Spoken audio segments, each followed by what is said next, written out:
Bismillahirrahmanirrahim. Assalamualaikum warahmatullahi wabarakatuh. Sahabat seiman, Alhamdulillah, segala puji bagi Allah Rabbul Alamin, Rabb sekalian alam. Di atas nikmat dan kurnia, taufik dan hidayahnya, kita berjumpa lagi pada hari ini dengan siri yang ke-124. Selawat dan salam buat junjungan besar Nabi Muhammad sallallahu alaihi wasallam, keluarga dan para sahabat yang mengikuti baginda sehingga hari kiamat.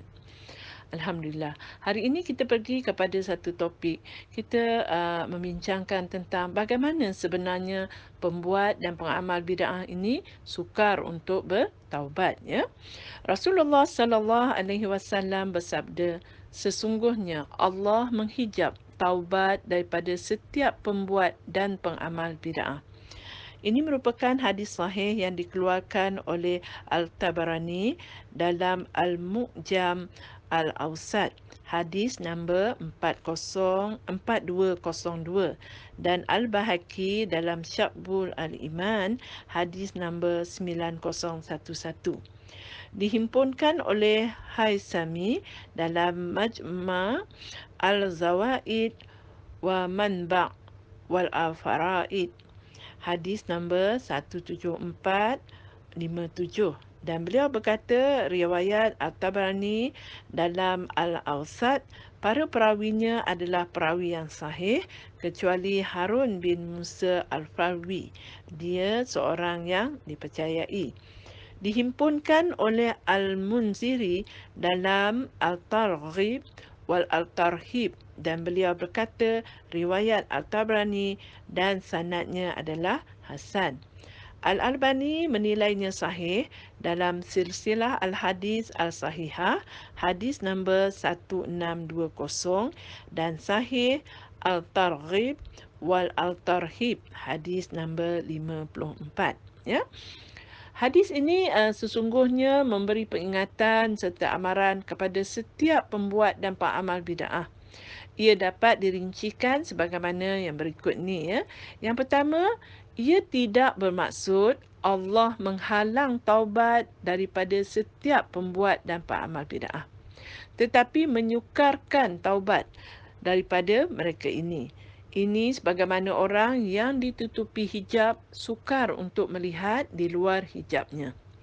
Yang kedua, kesukaran untuk bertaubat berlaku kerana sudah menjadi sunnatullah, iaitu peraturan Allah, bahawa sesiapa yang berpaling daripada ayat-ayat Allah atau hadis-hadis Rasulullah, maka Allah akan palingkan dan tutupkan hatinya.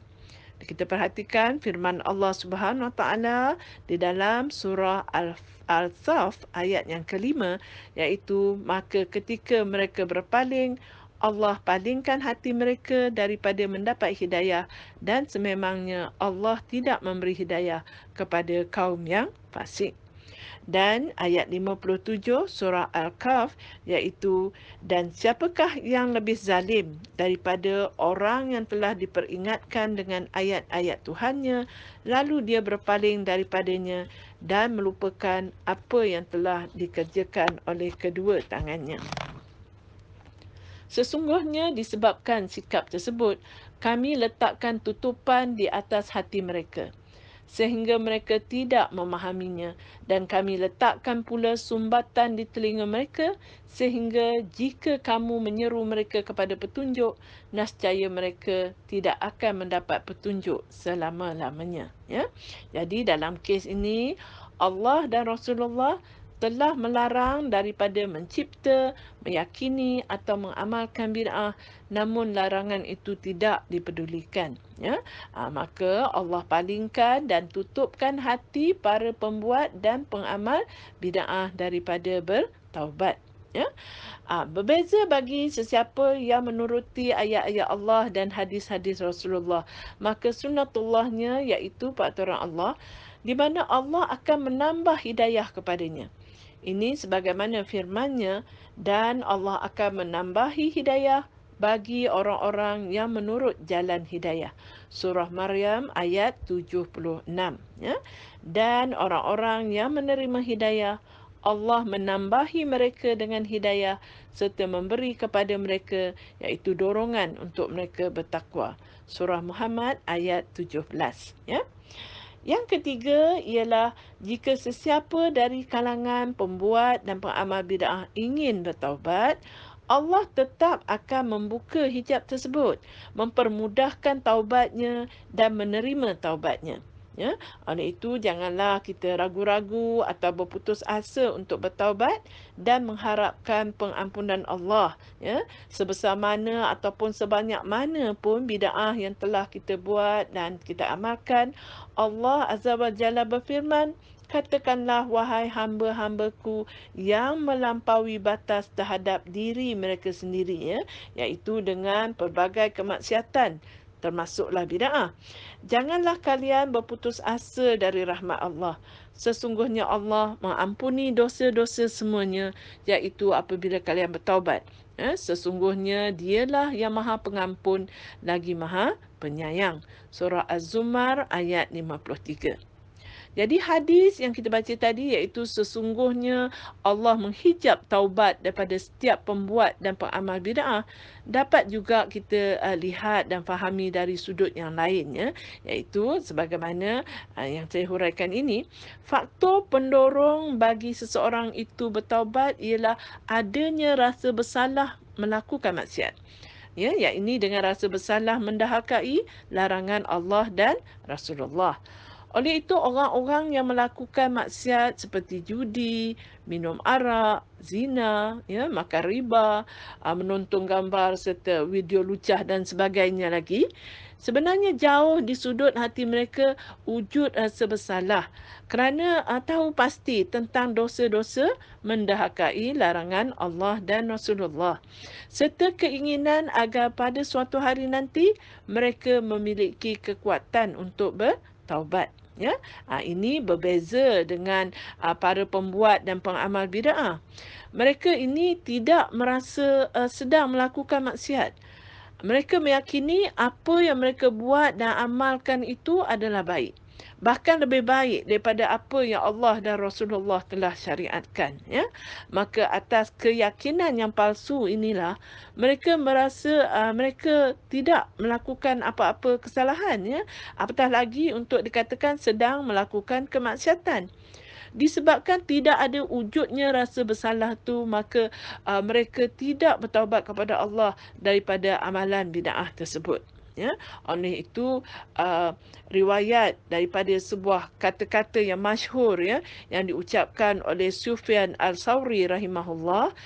Ya, sebelum itu kita ketahui dulu siapakah Sufyan Al-Thawri rahimahullah ini, ya. Beliau ialah Sufyan bin Sa'id bin Masruq, lahir pada 76 Hijrah dan meninggal dunia pada 161 Hijrah di Basrah. Beliau merupakan seorang tabi'in yang mana merupakan ahli hadis, ahli fiqh dan lain-lain bidang ilmu. Ya. Ada yang berkata beliau memiliki mazhab tersendiri sebagaimana Al-Syafi'i, Malik bin Anas, Abu Hanifah dan Ahmad bin Hanbal. Ya. Jadi kita lihat apa yang dikatakan oleh Sufyan Al-Thawri rahimahullah ini. Ya. Beliau mengatakan bid'ah lebih dicintai oleh iblis berbanding maksiat. Kerana maksiat dapat diharapkan taubat daripadanya, sementara bid'ah tidak dapat diharapkan taubat daripadanya. Ya, ini dikeluarkan oleh Ibn Jad dalam musnadnya, hadis nombor 1809, Al-Laliki dalam syarah usul akidah Ahlul Sunnah wal Jamaah, riwayat nombor 238, Abu Mun'aim dalam Hilyah Al-Awliya, jilid yang ke-7, muka surat 76, dan Al-Baghawi dalam Syarah Al-Sunnah, jilid yang pertama, muka surat 216. Pemilik blog Abu Al-Jawza menyatakan bahawa riwayat ini sanadnya lemah, tetapi maksudnya benar. Boleh saja kita rujuk di dalam Abu Jawza blogspot.com, untuk mengetahui huraian yang sepenuhnya. Jadi maksudnya, iblis dan para syaitan ini lebih mencintai bid'ah berbanding maksiat. Kerana para pembuat dan pengamal bid'ah, mereka ini tidak rasa bersalah mencipta atau mengamalkannya. Ya, maka mereka akan berterusan mencipta, meyakini dan mengamalkan bid'ah tanpa ada rasa keinginan untuk bertaubat. Ya, ini berbeza dengan para pembuat dan pengamal maksiat kerana mereka sedikit sebanyak akan ada rasa bersalah sehingga ingin agar dapat bertaubat pada suatu hari nanti. Ya. Justru itu pengajaran penting yang dapat kita ambil daripada hadis yang kita bacakan tadi, iaitu sesungguhnya Allah menghijab taubat dari setiap pembuat dan pengamal bid'ah adalah sepatutnya kita menjauhi bid'ah sejak dari awal lagi, meskipun sekecil-kecil bid'ah tersebut. Ya. Ini kerana jika sudah terjebak, memang susah untuk bertaubat dan keluar daripadanya. Ya. Jadi, untuk segmen mencari tahu pada hari ini, usahakanlah dan perbanyakkanlah doa kepada Allah agar semua ahli keluarga kita dapat berkumpul lagi di Jannatul Firdaus. Ya, semoga ianya memberi manfaat kepada kita untuk mengambil iktibar dan pengajaran penting daripada hadis yang telah dibacakan tadi. Hendaklah kita menjauhi bid'ah dan pastikan ahli keluarga kita terutamanya turut sama mengenali apakah sunnah dan apakah bid'ah agar mereka mudah untuk menjauhi bid'ah-bid'ah tersebut. Ya, semoga bermanfaat. Saya sudahi dengan subhanakallahumma wa bihamdika asyhadu an la ilaha illa anta astaghfiruka wa atubu ilaik.